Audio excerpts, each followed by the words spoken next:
Mes chers compatriotes, togolais et togolais, chers panafricanistes et amis du Togo, il y a 4 ans jour pour jour, que par la souveraine volonté de Dieu, maître de l'histoire, des ancêtres angélisés et des martyrs de la lutte pour l'émancipation du peuple togolais, confondaient les prédateurs coalisés par l'éclatante victoire électorale sans précédent de notre histoire politique contemporaine. Reconnaissance éternelle à tous les patriotes souverainistes, avec à leur tête le patriote de la nation et père de l'alternance, son Excellence, Monseigneur Filippo Fanoko Bojoro, de vénérée mémoire. Le 22 février 2020 restera dans les annales de notre histoire contemporaine, une date historique qui consacre la souveraineté intégrale du Togo et sera célébrée chaque année sur l'ensemble du territoire national comme fête de la souveraineté, conformément au testament politique du père de l'alternance et en mémoire à tous les patriotes souverainistes au rang desquels figurent Sylvanus Olympio, Tavio Amorin, Jobo Boukari, Marc Atirekpe, Atouché Agbobli, pour ne citer que ceux-là. La débâcle de la dictature militaro-clanique, néocolonialiste et multidécennale fut sévère, au point où tous les moyens de falsification, d'intimidation, de manipulation et de neutralisation furent convoqués pour opérer le quintuple coup d'État électoral, militaire, judiciaire, médiatique et diplomatique qui déshonore la République, désarticule l'état de droit et prive l'élection de son essence et de sa substance. Cette forfaiture inédite dans l'histoire politique contemporaine de l'Afrique désacralise le vote populaire par le viol de la Constitution et de la loi électorale, désarticulant la colonne vertébrale de nos institutions frappées de déficits d'éthique et facilitant ainsi la prosternation, l'avilissement et l'apologie de l'inversion des valeurs. La révolution électorale et pacifique du 22 février 2020 a pu révéler à la face du monde entier le complot international dont est victime le Togo, dont la souveraineté est bradée par les prédateurs coalisés à travers la subversion du droit international et l'apologie de la violence et de l'ésotérisme au vol. Preuve en est la mort suspecte en exil du patriote de la nation et père de l'alternance, son Excellence, Monseigneur Filippo Fanoko Bojoro. Nonobstant l'arrêt du 24 mars 2022 de la Cour de justice de la CEDEAO, dont l'exécution aurait pu épargner une telle tragédie à la nation tout entière, sans cesse confrontée aux mesures scélérates, aux brimades, d'un pouvoir illégitime qui incendie nos marchés, pratique des crimes rituels, et dont la préfecture de Sotoboua est le récent théâtre macabre avec le meurtre de 7 de nos concitoyens, sans que cela ne les émeuve. Jamais notre pays n'a connu pareil lendemain électoral dans son histoire politique, ce qui témoigne indubitablement d'une fin de cycle, puisque toutes les greffes de l'histoire ne prennent pas. La procédure pénale ouverte devant les tribunaux en France constitue la preuve par excellence de la préservation judiciaire et politique du gain électoral du souverain peuple togolais contre l'imposture et hontée de la coterie des ennemis de la République et de la libération du Togo, du contrôle et de la domination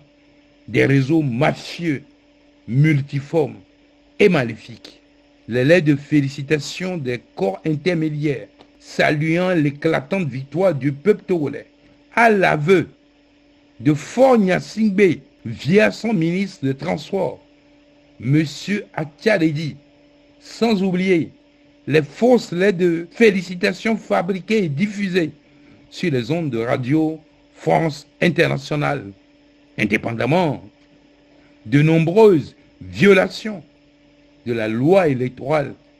et des arrêts contradictoires des 3 et 9 mars 2020 de la Cour constitutionnelle. Il y a lieu de considérer qu'il y a suffisamment d'éléments probants qui fondent aujourd'hui la révision des arrêts querellés, comme les de règles dans toute jurisprudence. Il y va donc de la crédibilité de la Cour constitutionnelle qui apparaît comme un ennemi de la vérité et un bourreau du souverain peuple togolais qu'elle est censée représenter et servir loyalement. Mes chers compatriotes, togolaises et togolais, chers panafricanistes et amis du Togo, aujourd'hui plus que jamais, semble engager la responsabilité historique des institutions impliquées dans le processus électoral de notre pays, spécialement la CENI et la Cour constitutionnelle, à l'instar du Sénégal, qui vient d'épargner davantage de larmes, de sang, de destruction et de déchéance à ce pays frère et à l'Afrique, en affirmant son indépendance et son impartialité fièrement, malgré les manœuvres des séides du régime en place face à la détresse actuelle de la nation tout entière.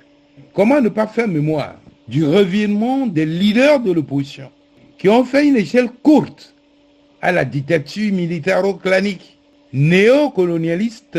et multidécennale, s'engager de nouveau dans une aventure électorale sans énucléation de la crise post-électorale actuelle, sans réforme et sans aucune garantie de transparence et d'impartialité des institutions, interroge sur notre réelle volonté et notre réelle capacité collective à déverrouiller le système totalitaire qui oppresse, qui humilie, qui tue nos mères, nos épouses, nos enfants et nos proches, incendie nos marchés et déshumanise le souverain peuple togolais, normalement appelé à incarner le phare de l'humanité, persister dans des démarches dysfonctionnelles qui ont déjà échoué, relève d'une grave méprise, voire de la folie. N'est-ce pas les récurrents viols de l'état de droit et de la souveraineté des peuples en Afrique de l'Ouest qui font partie des causes de l'effondrement actuel de la CEDEAO avec le retrait du Burkina Faso, du Mali, du Niger, constitués désormais en alliance des États du Sahel. Nul doute que les derniers développements au Sénégal soulèvent la question de la médiation panafricaine axée sur l'éthique et la renaissance africaine relativement au respect de la souveraineté intégrale des peuples d'Afrique et de ses îles. Les enjeux géopolitiques recouvrant toujours des enjeux géoéconomiques, quid des conséquences à venir des derniers bouleversements géopolitiques dans notre espace communautaire. Ne devons-nous pas maintenant, plus que jamais, anticiper des lendemains difficiles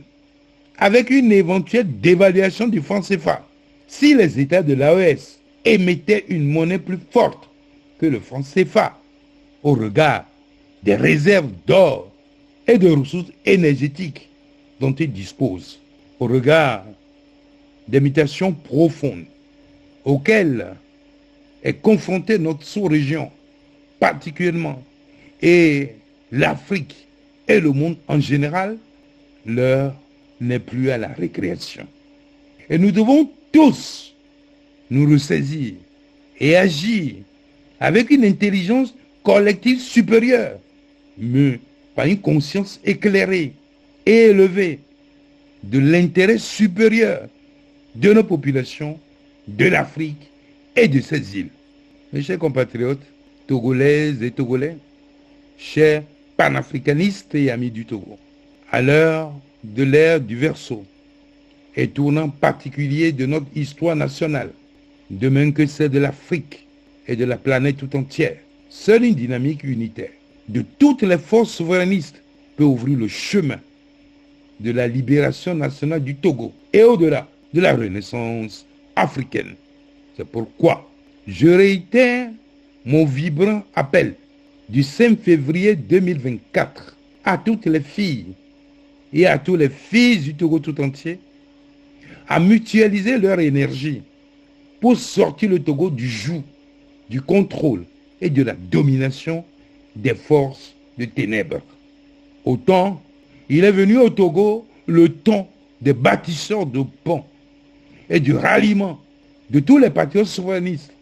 en vue de l'implémentation du triptyque transition, constituante, refondation de la République. Souverain peuple togolais, debout pour dire non à la déshumanisation et au bradage de la souveraineté. Le gouvernement légitime du Togo est debout jusqu'au parachèvement de la révolution électorale et pacifique du 22 février 2020, aux côtés du souverain peuple togolais, qui l'exhorte à être dans l'allégresse et à rendre grâce à Dieu, souverain créateur et maître de l'univers, pour